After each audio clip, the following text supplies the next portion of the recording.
Okay. Refuge in Bodhicitta stanza.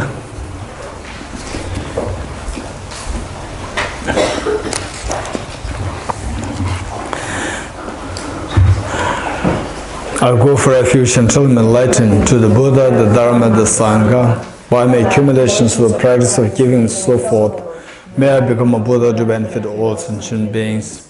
I go for refuge until I'm enlightened to the Buddha, the Dharma, the Sangha. By my accumulations of the practice of giving and so forth, may I become a Buddha to benefit all sentient beings. I go for refuge until I'm enlightened to the Buddha, the Dharma, the Sangha. By my accumulations of the practice of giving and so forth, may I become a Buddha to benefit all sentient beings. Om ye dharma hetu prabhavam hetum desham tathagato hyavatat desham chayo nirodham evam vati mahashramanaye swaha. Om ye dharma hetu prabhavam hetum tesham hyavatat desham chayo nirodham evam vati mahashramanaye swaha. Om ye dharma hetu prabhavam hetum tesham tathagato hyavatat tesham chayo nirodha evam vati mahashramanaye swaha. All phenomena arise from causes. The causes are taught by the Tathagata. The cessation of causes as well is taught by the great seer.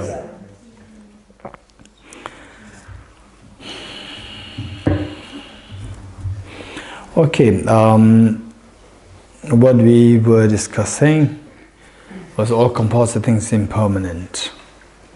And the impermanence, the gross and subtle. The subtle impermanence is the momentariness involved. Momentariness involved in the case of the composite phenomena. And the momentariness, let's say, the change, the all impermanent phenomena, including the gross change, they should necessarily have the underscoring subtle impermanence, momentariness. For example, that the change that we see in ourselves. For example, when we were younger, the skin, complexion, everything's very different, and the hair, everything's different.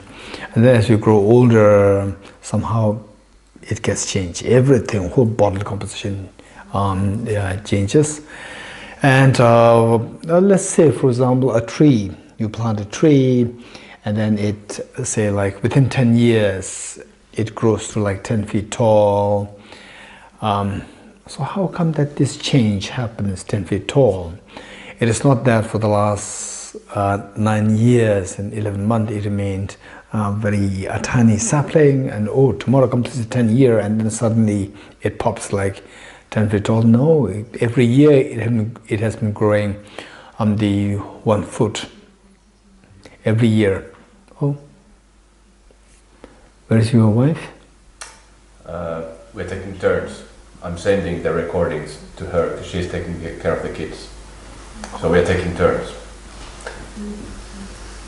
I see, okay. Yeah, so she went now to take care of the kids because the nanny is leaving at 5. And I'm recording and sending the recordings to her, so she will be listening. So she's up to date when she comes. Okay. So that's the plan. That's the plan. I do that tomorrow. Okay. What are we talking? You distinguishing between the two types of compound phenomena. they're talking about when The our tree. childhood. Okay, let's say tree.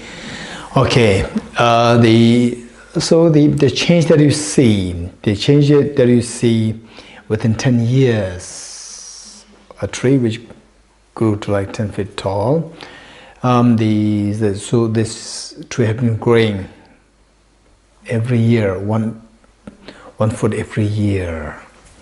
And the change that you see within a year is because of the change that you see within a month. Every month the tree was growing 1 inch each. 1 inch every year. The change that you see over a year is because the change that you see over the change that you see over the month is because the change that you see over the days. And the days, hours, minutes, seconds.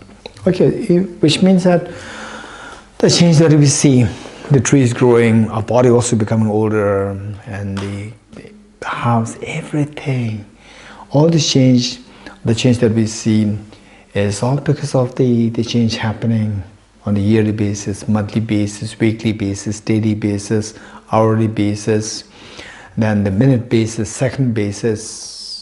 Second basis means it's quite scary to see that things are changing, your body is changing second by second. Although you look at this body, you look at your own body, you don't see this changing second by second. It's all the deception. We see it is not changing, but actually it's changing. Second by second is changing. Without the change that without the change happening on the second level, then the minute, hourly, and the yearly change cannot be seen. To see the change on the second level, look, for example, they say the clock here. We say the second means tuck, tuck, tuck, tuck. This is how it changes.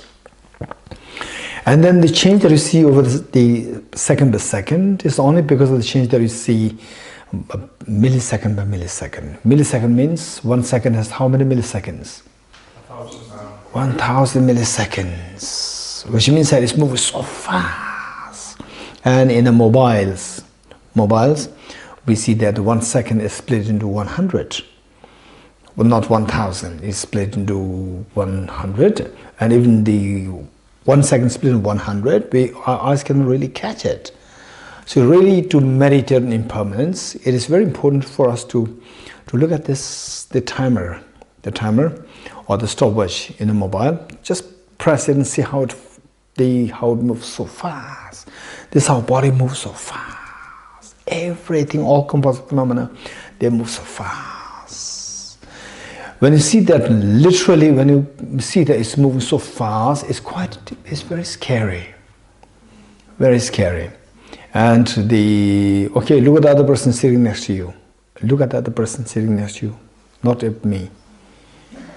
Okay, you are smiling because you don't see the person changing. If you see the other person change, you will not smile. It's very scary. It's actually moving so fast. And so our eyes cannot catch it, but our mental consciousness, if we train ourselves, then we can see that literally everything is moving so fast. And this is a fact. The only thing is that we are, I don't know whether it's a blessing or whether it's evil blessing. Our eyes cannot see that. If our eyes can see that, it's very scary. And the reality is that it's changing like this, so fast, moves so fast. So if you really see things in this form, then many of the negative thoughts will automatically stop. Many negative thoughts will automatically stop. Okay, so this is what we have to really meditate on this.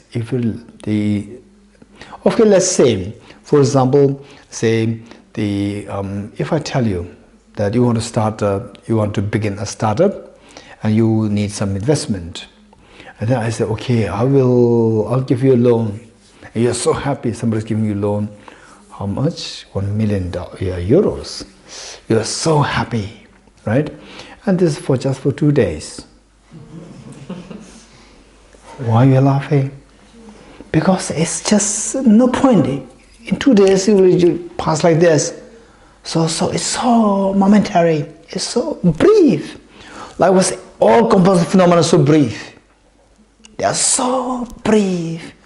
Okay, I like this cheesecake. The moment you say I like this cheesecake, the moment you go to grab your hand to the cheesecake already changed. The one you said I like it is already gone. And by the time you grab it and bring it closer towards you, the person who said I want it is already gone. This is the impermanence. So the point is that the Buddha taught, of all the teachings of the Buddha very clearly said that of all the footprints, the footprint of the elephant is the supreme. Supreme meaning the biggest, the largest. Of all the meditations, the meditation on impermanence is the supreme. Okay, my question to you. What we learned from yesterday and this morning is that of all the meditations, meditation on the wisdom to see that things are like illusion, wisdom of emptiness. This is the liberating path. This is what we learn. This is the liberating path. And this is supreme. Without this, everything becomes just meaningless. This is supreme. But at the same time, Buddha said that of all the imprints of the elephant is the supreme. Of all the meditations, meditation on impermanence is the supreme. Okay, do you see two statements which the Buddha himself made?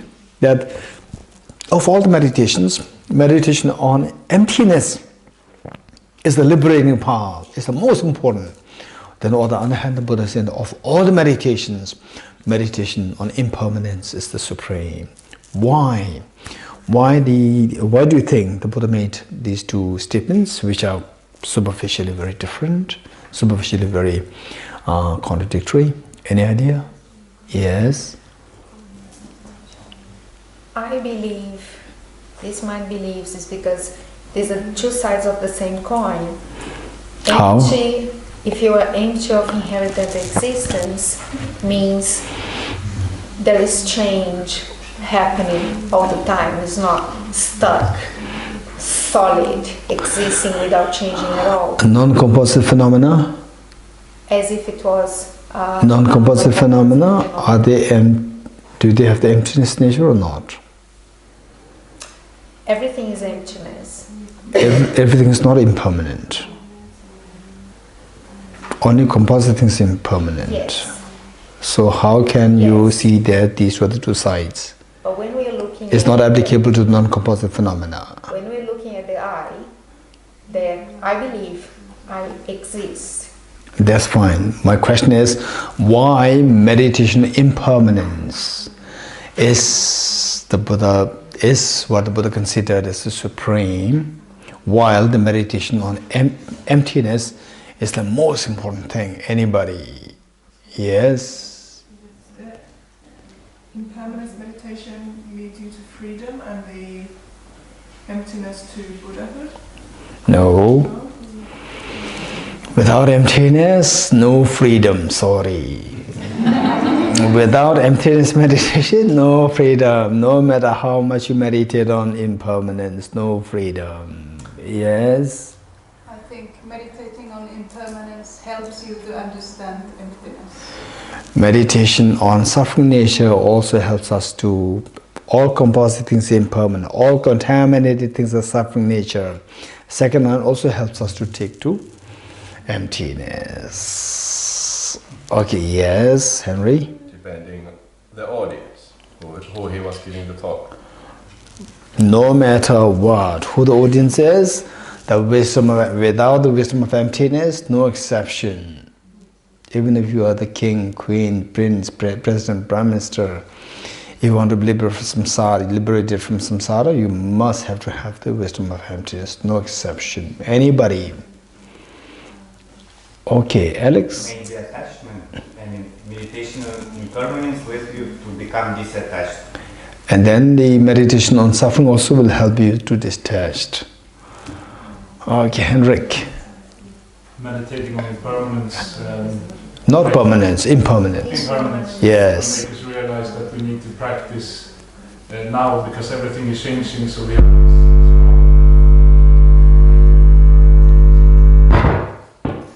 Yes.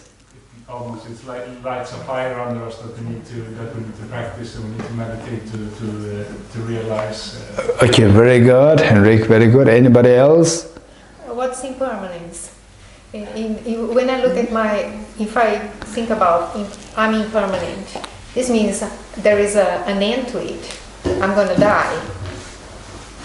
Impermanent not necessarily mean something's going to die. The mind is impermanent, it will never die, it will continue. But on a relative level, I'm not thinking about there is the consciousness. I'm looking at the I that thinks I'm here forever. I'm going to be here next year and doesn't contemplate on death. Impermanence brings it down to earth. Meaning? It brings the thought that I believe that I'm going to still be here next year and in the next 10 years, that I'll be 90 years old. Impermanence is saying, no, it can just go like that because you are not here forever as this physical body. So?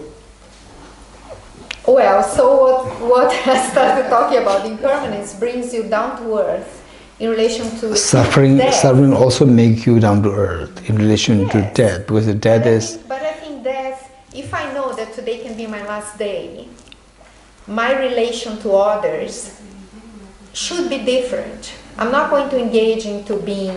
No, why it is the supreme? Why is that supreme? I think it is going to make my heart be more gentle and less harsh. Compassion also, meditation compassion also make you gentle. But death also can be transformation. Yes, so you can say meditation compassion supreme. The Buddha did not say this. I'm not saying that either. No. Buddha said that meditation impermanence is supreme, and the reason that we are giving is that because it will make your heart more gentle. No. Compassion practice will make your heart more gentle. I'm not saying because it's going to Yes. make your heart more gentle. It makes you fearless. Wow, impermanence will give you fear, no fearless. With impermanence, it's very scary. It makes you realize that change is possible. It's possible to become a Buddha. Okay. Everything is impermanent. So then, dependent origination better then. Dependent origination, you will see that everything is dependent originated by whatever factors upon which things come to be by dependence. You change it, and the results will be changed. It's very clear. Okay. How isn't it to remove the self-grasping and ignorance and Then the wisdom emptiness is direct. Self-grasping, wisdom emptiness will get it off. Impermanence will not. Maybe the last. make us humble? Make us humble. Oh, meditation on dependent compassion will make you very humble. Okay, yes. It makes me see everything as an illusion, not real. Because everything is changing. Not everything is changing because composite phenomena are not changing. Non-composite phenomena are not changing. Okay, so yes over there. You see that the self is impermanent. So was the problem, so was it. Then you can experience emptiness. No, not necessary. Practice to experience emptiness. There are many other practices also. Okay, maybe the last. So through realizing impermanence, you realize that the afflictive and cognitive obscurations are by nature impermanent, and you can remove them. They can go away. And dependent origination also. Okay. So let's say. Finally, what's the purpose of existence? To remove our mental defilements. That is a purpose. But then, how will it be removed? Okay, I'll remove it tomorrow. I'll remove it tomorrow. I'll remove it tomorrow. It will never be removed tomorrow. Tomorrow will never come, right? So, for example, we all have been young boys and young girls, right? Okay. Everybody's young, yeah. Okay, let's say. So we all have been like age 6, 7, 8, very young boys and girls. So there, what we have been saying, your mother tells you something, do something, you say, I'll do tomorrow. Study, I'll do tomorrow. This is how we used to do. Procrastination. Yes, procrastination, this is happening, right? If this is our way of living, we will never ever work to look to get rid of the mental defilement. Okay, let's say that, okay, I'm sitting here and then I see a snake at the corner there. Then I may say that, okay, the Henry, would you mind removing that snake, right? Okay. So whereas if the snake is nearby, will I say, Henry, would you mind remove the snake? Will I say this? If the snake is nearby, what will I do? I'll jump, right? I'll just jump. I have no time to call Henry. When it's very far away, I'll say, Henry, there's a snake there, would you mind removing it? It's nearby, no Henry, I'll jump. So this nearby will make you act. When I say why I acted when it's nearby, why I just left it on somebody else when it was far away, why? Can just jump on you. Yes, nearby, if I don't jump, if I don't act fast, then it can kill me. So I feel a sense of urgency. A sense of urgency will make things work. So finally, cleansing of the mind should happen. Otherwise, we have been saying like this, I will do tomorrow, since time immemorial till today, we have been saying like this.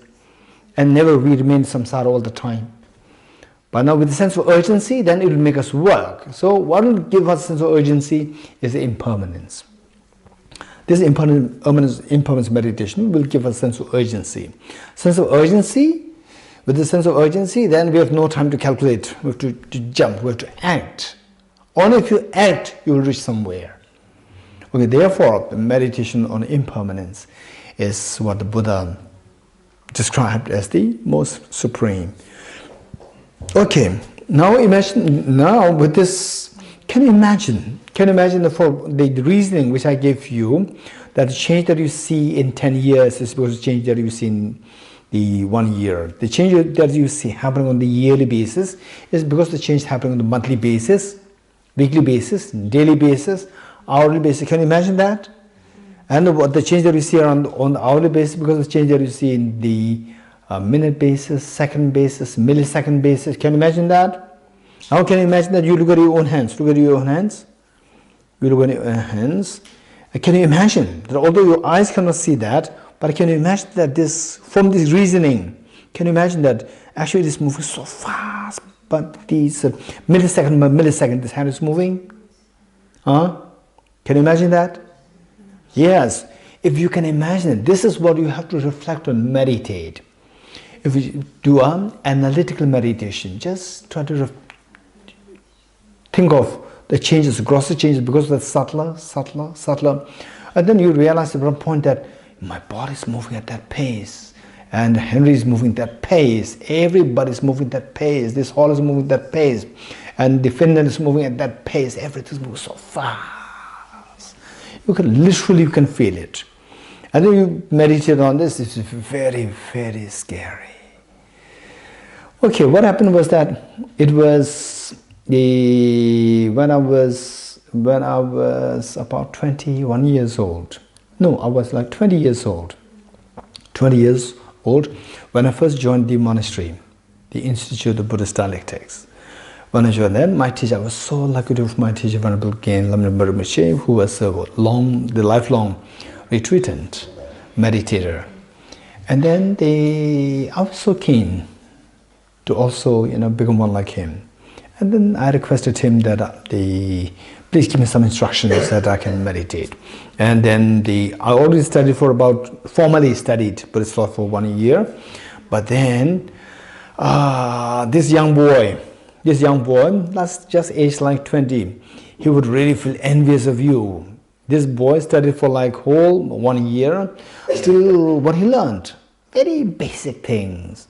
And this young boy will be very envious of you all. Just within 6 days, you are studying everything. 6 days. For him, whole 1 year still, he got nothing. He went to his teacher, Geshe, and asked for instruction. He said, the meditate impermanence. I asked him, how to meditate impermanence? He said, just read the book on the first volume of Lama Tsongkhapa's 3 volumes. Read it, and then you reflect on that basis. Okay, because I know how to read, I know how to read the Tibetan books. I just graduated from school, 1 year in the monastery, and then I started my meditation. Then emptiness far away.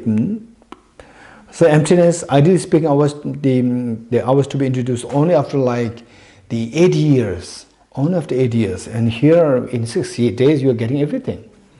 Very lucky. Wow. Right? But don't tell this to anybody else.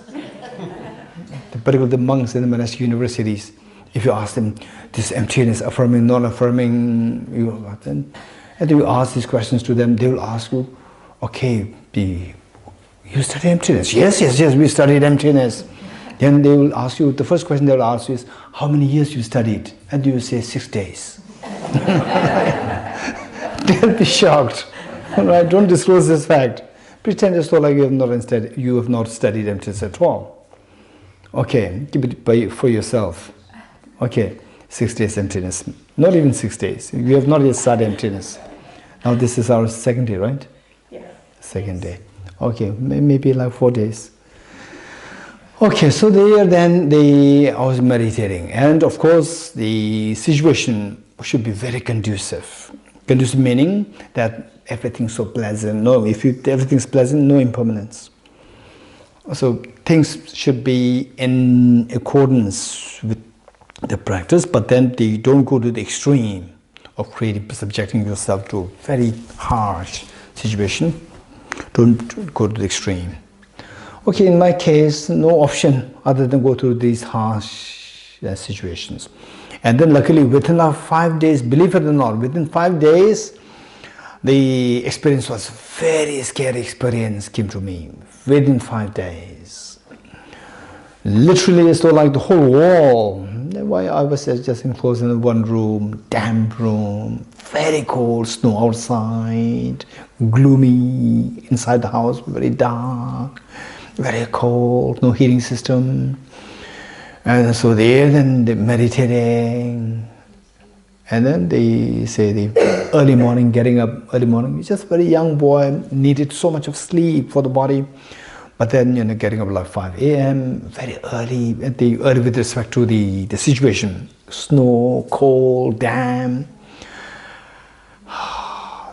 Then around like, say, 7:38, sunshine, then everybody started to come out. I could start to hear the noise. Then I go for my own, to refresh myself out. Then the sun is very pleasant, warm. I would say, okay, I'll sit here for 5 minutes. Then I'll tell myself, Dorji, no, get in. You are meditating, you are supposed to be meditating, you are on retreat meditating, get in. Don't be attached to the sunshine. If the sunshine is also impermanent, get in. Okay, yes. Got it. And then dark, gloomy house, meditating impermanence. Then in the evening, like 6, 7, becomes so dark. Then go out again to refresh myself. Then Dorji, you want to stay more? Stay. Outside, no, I don't want to stay here, so dark, gloomy, cold. This is what I told you this morning. There's impermanent. Now where is this sunshine? It's gone. So like this is how I practice meditated.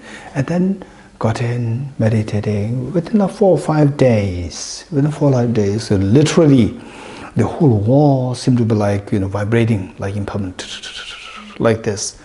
And then the whole mindset changes. Everything's so impermanent, so scary, extremely scary. The things are moving so fast. There's nothing to hold on to as the solid concrete. Okay, with this, then where am I moving? Where is this body, Dorji, the house, everything moving so fast? Where is it moving towards? Moving towards death. What after that? Then so when will this stop? It will never stop. This is reality. All composite things are impermanent. Whether today's composite phenomena, next life's composite phenomena, all of the impermanent. This is a reality. Wherever you go in the world, king, queens, or the end of the planet, wherever, as long as it's a composite phenomena, this is reality. So fast moving. Okay, so then, how to get out of this problem? Oh, to be impermanent is not a problem, but to be impermanent and you cannot predict where I'm going towards, that's the problem. Whereas the Buddha's mind is also impermanent, but Buddha's mind, there's no problem, because Buddha's mind is very sure as to where it is going towards. It's going towards the happiness, towards the happiness, towards the happiness. Whereas our mind, where it's going towards, not sure. The next life is totally unpredictable. Where? Okay.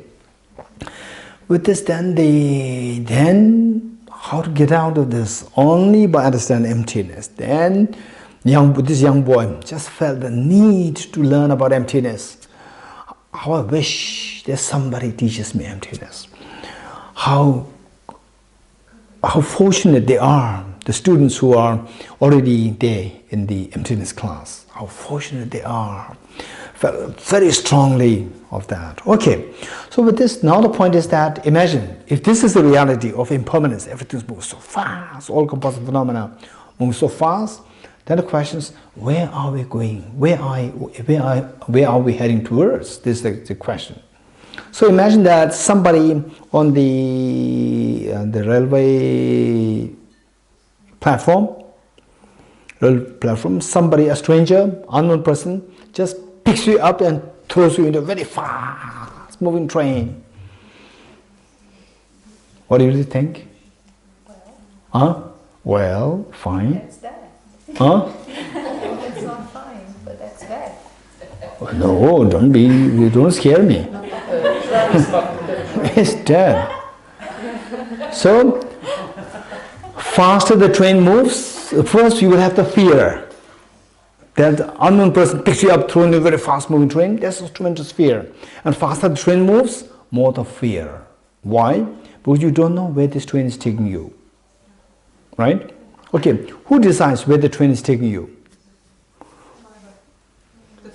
The driver. The driver decides where the train is taking you. If the driver is your mother, lucky, she will take you to picnic spot. If the driver is the terrorist, he'll take you to a slaughterhouse or a chamber, the torture house. Very scary. So in our case, this impermanence, this body, the mind moves so fast, like being in a fast-moving train. Where is it taking us? It depends on the driver. What's the driver? Our mind.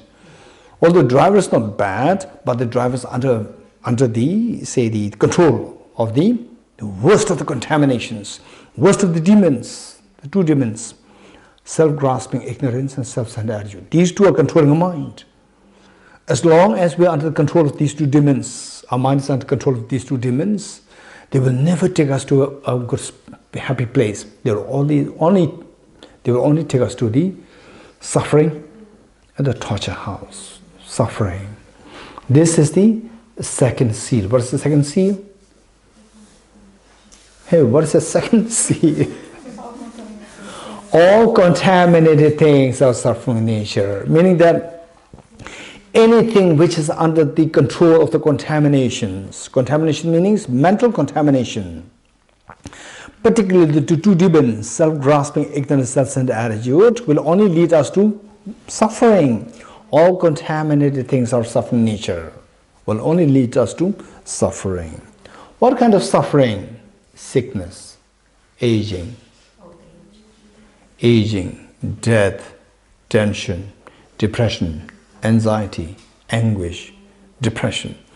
Then the losing near and dear ones, the pain of losing near and dear ones. All this agonizing pain, this is a reality.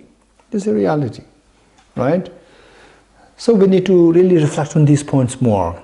And then the more you reflect on this, okay, once when the 2004, when I was in Cambridge, I found the couple of friends, and the gentleman, the wife was from Israel, the gentleman was a Britisher. the gentleman, we were very close friends, and he asked me, Dorji, tell me something about Buddhism. He's not a Buddhist. He was not a Buddhist. He just wanted to, because out of the friendship, he was asking me, what is? Just tell me something about Buddhism. So I was talking about my first exposure to the outside world, and then no experience. I just directly talk about the suffering, and so forth. In a few minutes, he said, Dorji, stop. I said, what happened? He said that, Dorji, in future, in the West, don't ever talk about suffering. I said, why? And he's so kind. He said that, believe it or not, Dorji, in Cambridge, for example, here, Cambridge Highway, if there's accident, car accident, somebody dies. Believe it or not, within 5 minutes, the road is clear. There's no traffic jam. Within 5 minutes, everything is cleared. Even the blood stain will be removed. Because everybody's scared of impermanence. Think of impermanence. Everybody's scared of suffering. Think of suffering. Everybody's scared of thinking of the problems. So therefore, never ever talk about it. The suffering in the future. This is what he said. Okay. So what I'm saying is that now, the point is that it's up to the individual. Don't think about it now when you're healthy. Don't think about it. And then when you're hit with when the impermanence actually hit you, then you are lost in shock. Go for this. Or you think about it now, and then when the impermanence actually strike you, you will not be shocked. You'll be able to accept it without much pain. Just choose between the two. And wise people will for sure go for the second. Think about it from now, prepared from now, so that when the impermanence actually strikes us, or the miseries actually strike us, we are not shocked. We can accept it with the understanding and know how to tackle it in a sensible way. Okay, this is the reality. So with this, the point is all contaminated things are suffering nature, which means that as long as we are under the control of the contaminations, what contaminations? Mental contaminations, afflictive obscurations. As long as we're under the sway, under control of the afflictive obscurations, it will only take us to suffering, sickness, aging, death, tension, depression, so forth. These problems will never come to an end. Okay, so our job is to meditate on this. If you can think about these, say when the problems actually hit us, you'll be much more at calm and peace. And we don't really have to wait till that point of actually striking us with the very severe problems. Even the very small problems we cannot bear. So therefore, my job in my office, so here, in a way it's good. I've been, teaching something, and meanwhile I also get the opportunity to meditate more on these points while I'm sharing these thoughts with you. Whereas in my office, in Tibet House, my office, I sit in my chair, and then every day, literally like every day, I'm meeting with people who have problems. And what problems? Most of the problems, they are not too severe, they are very small. But then, because that they are not mentally, they are not ready, mentally they are not prepared, they see a very small problem as a very huge problem, they cannot bear it. So, I say that, I always tell them that, okay, so your job, if you don't want to, see these problems, the best thing is recite the 4 seals. All composite things impermanent, all contaminant things suffering nature, everything's nature emptiness, selflessness, transcending source, absolute peace. Try to recite this while knowing the meaning. First know the meaning so well, and then recite this every day. Remind yourself of these 4 realities every day. And then later on, when you actually, everyone is bound to go through difficulties. Everyone, including me. Everybody is bound to go through difficulties. Not only that, you and somebody's talking like this, they will not go through problems. No, everybody has to go through these problems. When you go through these problems, then that's not going to be as severe as, what will otherwise happen. We can actually deal with it. And your mind is calm, peaceful, And in many cases, we can take that as the opportunity for us to grow further. Okay. So this is the all contaminated things of suffering nature. And if you think very carefully, one moment of the suffering of our life is good enough to just cancel and nullify all the past experiences of merriments, jubilance, celebrations, anniversaries, birthdays, parties. Just one moment of suffering is good enough to simply nullify, erase all the past experiences of jubilance. Whole life seems to be so shallow, gloomy, dark. This is reality. Then I remember one gentleman who was in his early 50s. And he just lost his mother. And he was so close to his mother, already in his like the 50s, and he was very close to his mother. And then when he lost his mother, he told me that his mother breathed her last in his, with the mother's head in his laps. She breathed her last. She would see that. He could see that.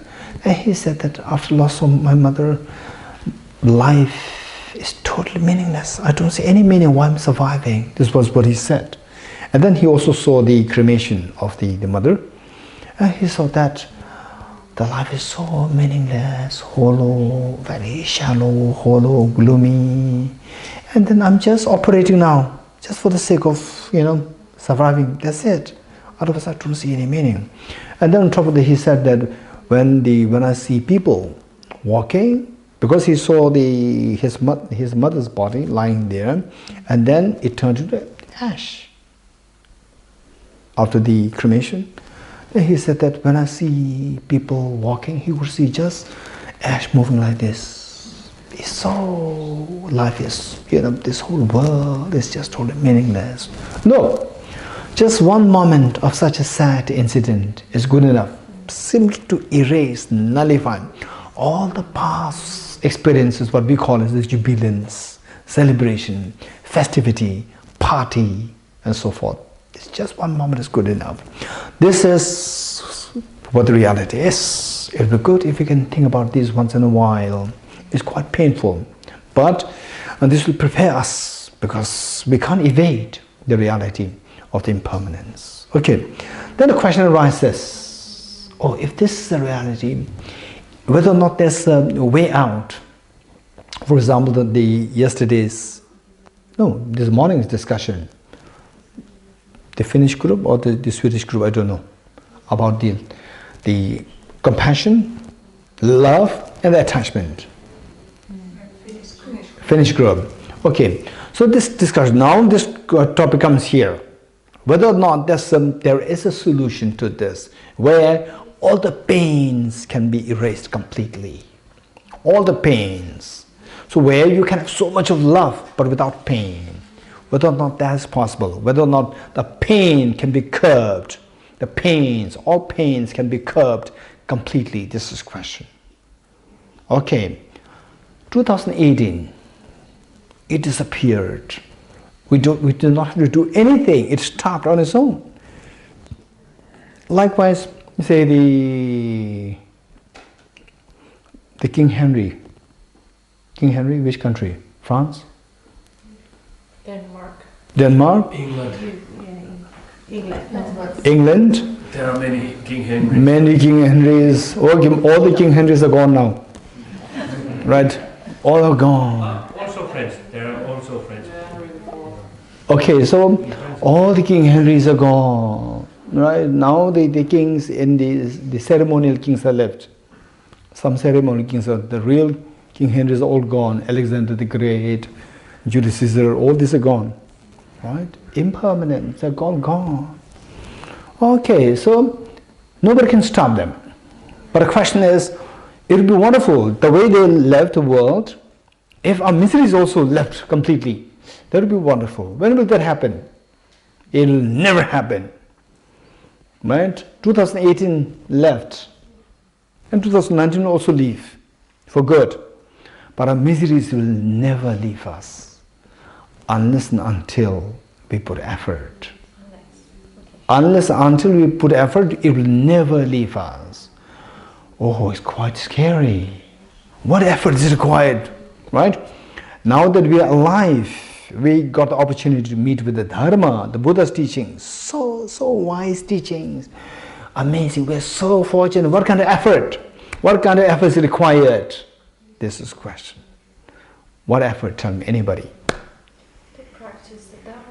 Practice the Dharma. Genuinely practice the Genuinely practice the Dharma. Om Mani Padme Hum. This is what I'm saying. No, Then. this is not what I'm saying. Then. Practicing, understanding, studying, but also meditating, but also What? Awareness. To meditate what? Awareness into your thoughts, your actions, and your speech in relation to others. Yes, this is what before the Buddha Shakyamuni people were doing. Great saints were doing awareness of the body, speech and mind, but they were not liberated. But having bodhicitta as your motivation.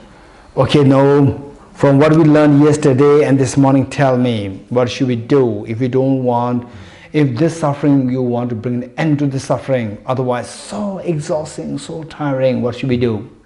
Remove ignorance. Remove ignorance. Which ignorance? Self-grasping ignorance. You're getting, let us be very precise. How to get there? This is a different question. First you have to remove it. The next question is how to get rid of this. You're getting it? We should be very precise. Give a very precise answer. What is 2 plus 4? 6-ish. Don't say 6-ish, say 6. Right? Then the person will ask how 6. Then you will give the reason. Don't say ish. Be very precise. Okay. So, how to bring an end to this problem? First, track the cause of problem. The cause is, ultimate cause is? What's the ultimate cause of? Self-grasping ignorance. Oh, yeah, we learned yesterday the 5 points. Suffering, contaminant karmas, then what?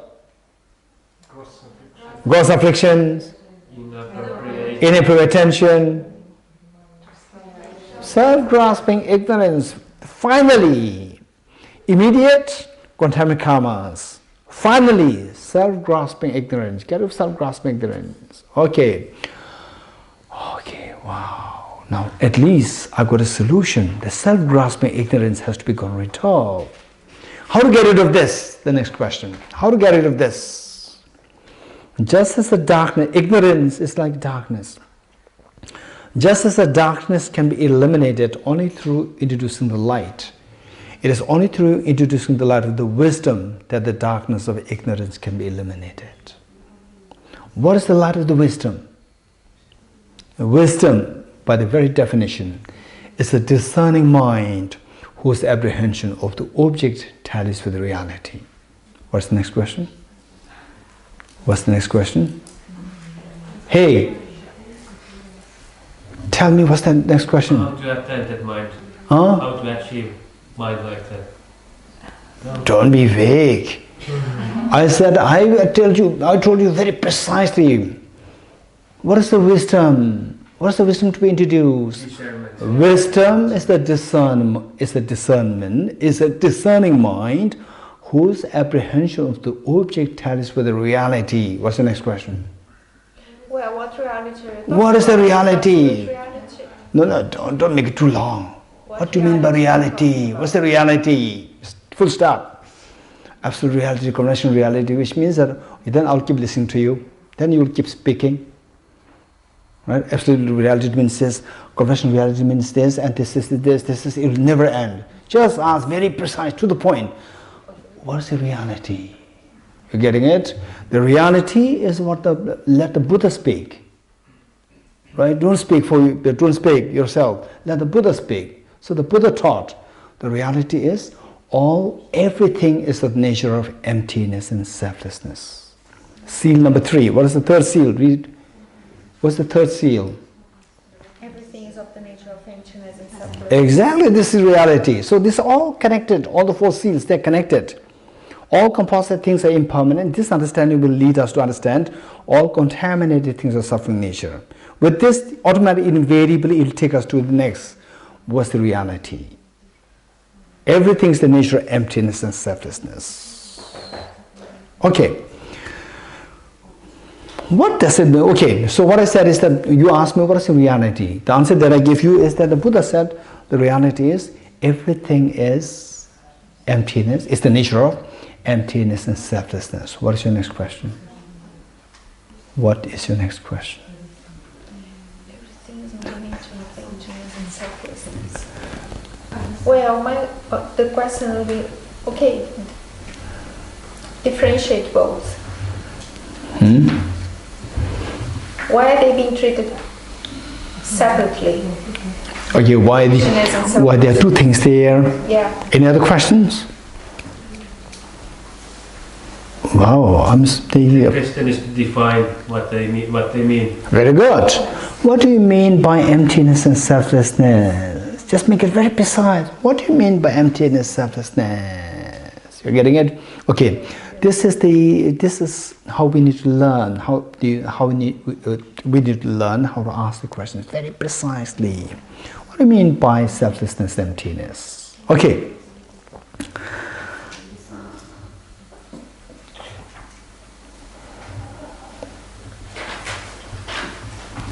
Okay.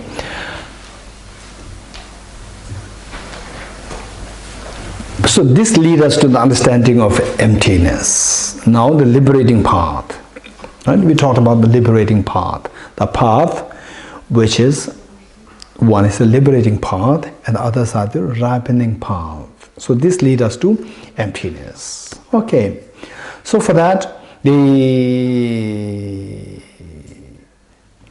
next question is, what does it mean by emptiness? What does it mean by emptiness? Okay.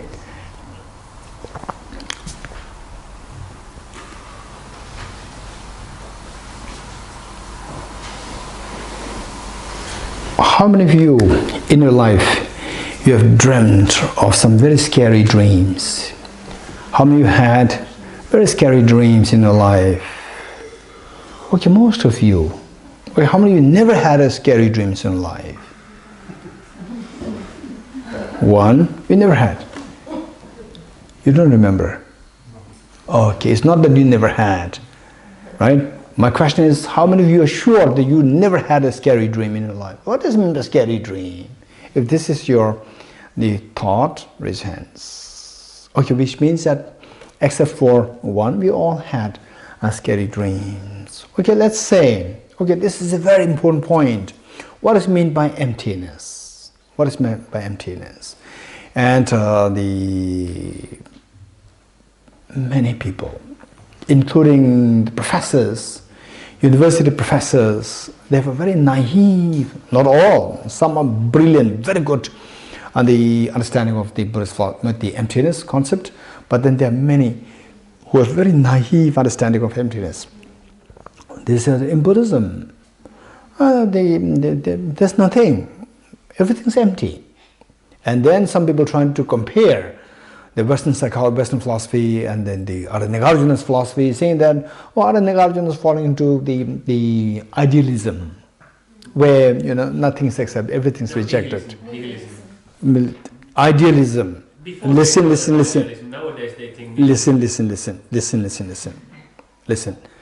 Okay, so it's like idealism, right? There's nothing really there. Listen. No, it doesn't matter. Okay, so first listen, and then we'll come to that. And if you have time, we can also go into detail. Okay.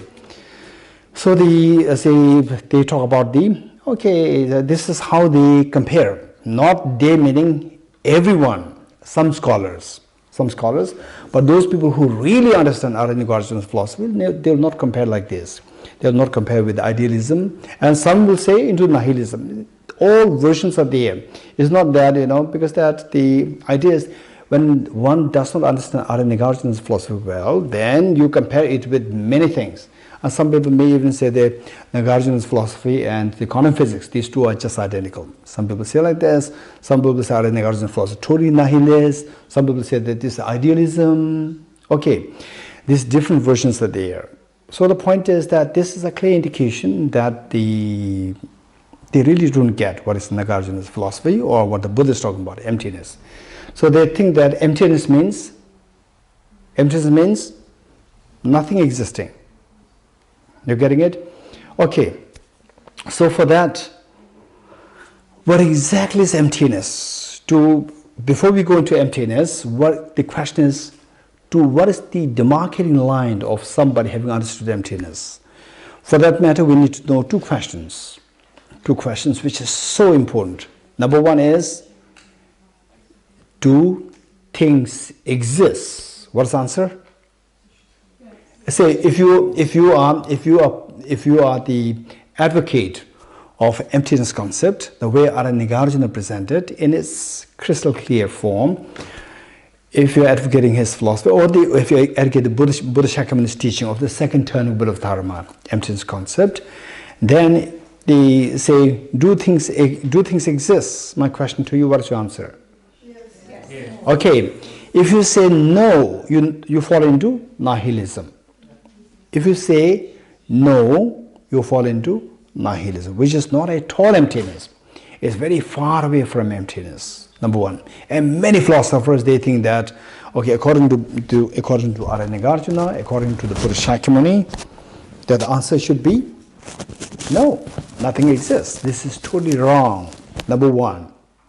Number two, if you say things do exist, then the second question is, do things exist objectively? Do things exist objectively? Then the answer is no. And for the time being, we are not introduced as to how things don't exist objectively. It doesn't matter. At least we need to have the basic blueprint of what emptiness is. Blueprint is not the real house. Let us have the blueprint. For the blueprint, first we have to follow the two questions. What is the first question? Do things exist? What's the answer? Yes. Okay. I know your answer is yes, but you think that it has to be no, automatically. Okay, yes, things do exist. If you say no, you are far away from emptiness, you are into nihilism, right? That we should be very sure of. In future, it doesn't matter. Even if our class stops here now, the Bodhicitta retreat stops here without the introduction to emptiness. When you go out, even if somebody is a university professor, a very senior professor, tells you that, oh, in Buddhism, things don't exist. If somebody tells us, you can be 100% sure that that's not true. In Buddhism, everything exists. But what about emptiness? Yes, emptiness is there, but everything exists. And if they tell you, but how do you know? How do you know that things exist? And the same way you're talking about emptiness, then you say that Bodhicitta retreat is not complete. Right? Okay, so two questions. What are the two questions? Do things exist? Number one, what's the answer? Yes. What's the second question? Do things exist objectively? The answer is no. Only when the second question is asked, do things exist objectively? Your answer is no. Then you are heading towards emptiness. It may not be emptiness, but you are heading towards emptiness. You getting it? Okay. So when we say, do things exist? When you say answer is yes, your answer is yes, you are safe from the extreme of nihilism. Then when you do the second question, when you say, do things exist objectively? When you say no, you are safe from the extreme of absolutism. So rejecting the two extremes is middle way. You're getting it? This is one thing that you have to know. Anytime, even each one of us, not only you, me also, after studying emptiness and after reflecting on emptiness, after meditating emptiness, if in your mind somehow you get a feeling that Okay, things don't really exist. They appear to exist, but they don't really exist. If this is what is coming to your mind through study, reflection, meditation, whatever, then let us not miss to remember these two questions. Do things exist? Answer should be yes. Okay. And then the question arises, how do things exist if they don't exist objectively? Okay, this is what we need to keep in mind. Number one. Number two thing that we need to keep in mind is emptiness. When we speak about emptiness, this is a great warning that we need to keep in mind. Emptiness. Emptiness, the tendency for us to go into nihilism is always there, either philosophically, and oftentimes most of these professors who, not only professors, even the people who read books, how they fall into nihilism, how the interpretation of the emptiness falls into nihilism is all because of they're not studying thoroughly. They just read some books and then they think that I understand the philosophy. It's not like this. Quantum physics, we cannot possibly think of reading a book and understand quantum physics. It's impossible. You have to study with somebody. You're getting it? Okay. So, to understand emptiness, we have to say the next point that I'd like to share with you here is that emptiness should be understood as the meaning of dependent origination. Okay, we already discussed the first two questions. Now I'm switching to the next point. Emptiness should not be seen as nihilism. Emptiness should be seen as dependent origination, number one. Number two, dependent origination should be seen as the middle way. You getting it? Okay. What would be your next question? When I said emptiness should be understood as dependent origination, and the dependent origination should be understood as the middle way. What would be your next question to me? What is dependent origination? What is dependent origination? What else?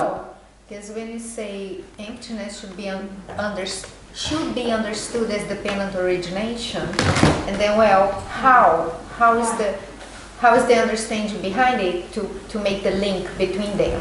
And very good. And okay. Saying in relation to No, first one at a time. How can I understand, or how can you tell us, or how can you convince us that emptiness is the meaning of dependent origination? How? Number one, full stop. Number two, how dependent origination should be understood as the middle way. Two.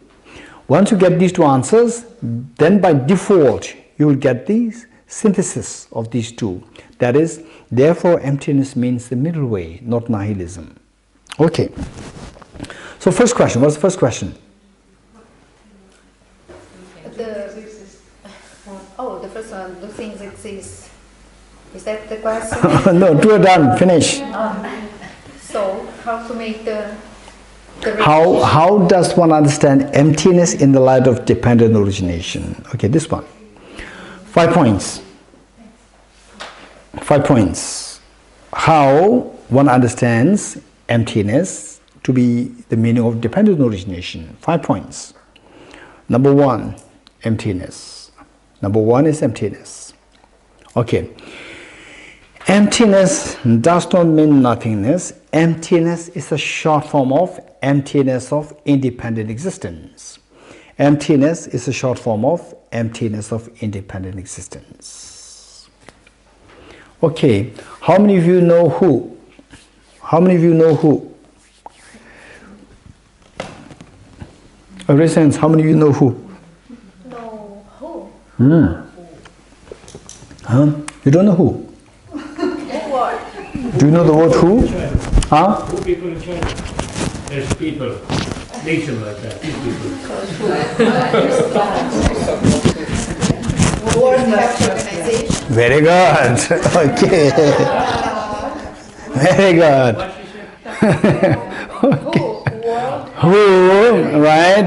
When I say who, I'm not asking about the who in China or the who's who, right? Who are you? This is not what I'm asking. I'm asking. I saw somewhere on a big wall of a building which wrote WHO. Who? What is this who? This was what I was asking.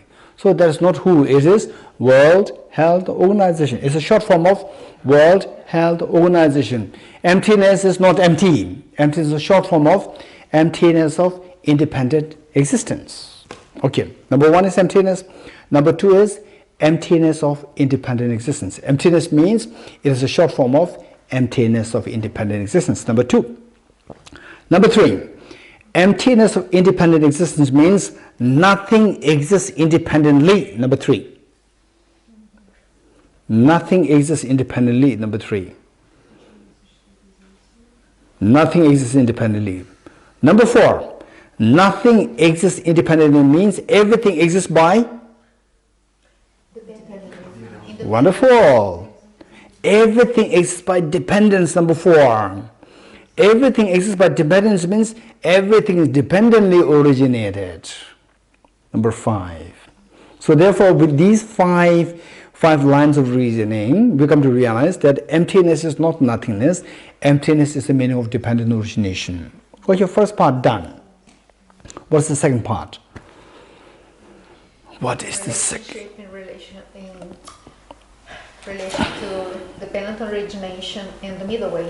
How do you understand dependent origination to mean the middle way? How can we see dependent origination as the middle way? Okay, this is where we are really need to appreciate the Buddha's teachings. Where we don't have to it is not what do you call it, the doctrine. Oh, dependent origination is the middle way. Okay, full stop. No questions. Right? You can ask questions. This is the beauty of the Buddha's teaching. You can ask questions. Okay, in what way dependent origination is the middle way? This is a question.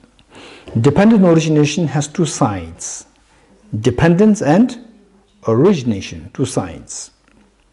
Dependence. When you say dependence, what is the opposite of dependence? What is the opposite of dependence? Independence. When you say the first part, dependence, it rejects independence. Independence and absolutism, they mean the same. Something which is independent, something is absolute. These two mean the same. So when you say dependence, you are rejecting the extreme of absolutism.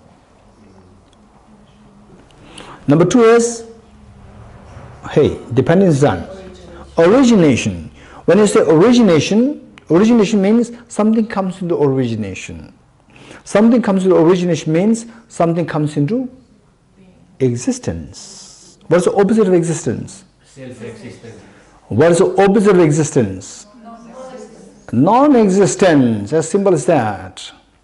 You're getting it? So when you say origination, it rejects non-existence. Non-existence and nihilism, these two are the same. So origination rejects the extreme of nihilism. Dependence rejects the extreme of absolutism. Bringing the two together, dependent origination rejects the two extremes. Rejecting the two extremes following the middle way. Therefore, dependent origination means the middle way.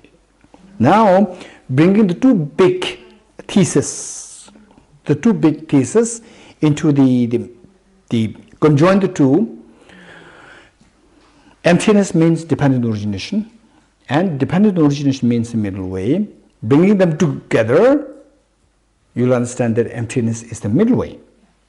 Okay, this is extremely important. You're getting it? Okay, in future, whenever somebody else talks about emptiness to mean nothingness, or in your own studies, reflection, meditation, you come to some kind of conclusion that emptiness, everything is, nothing is really there. If this thought is coming to you, or you hear somebody else talking about it, you should think about these two questions and how the emptiness means the middle way. These two must be brought to your reflection. Okay, we'll stop here. Om Om Gati Gati Paragati Parasamgati Bodhisvahatyata Om Gati Gati Paragati Parasamgati Bodhisvahatyata Om Gati Gati Paragati Parasamgati Bodhisvaha.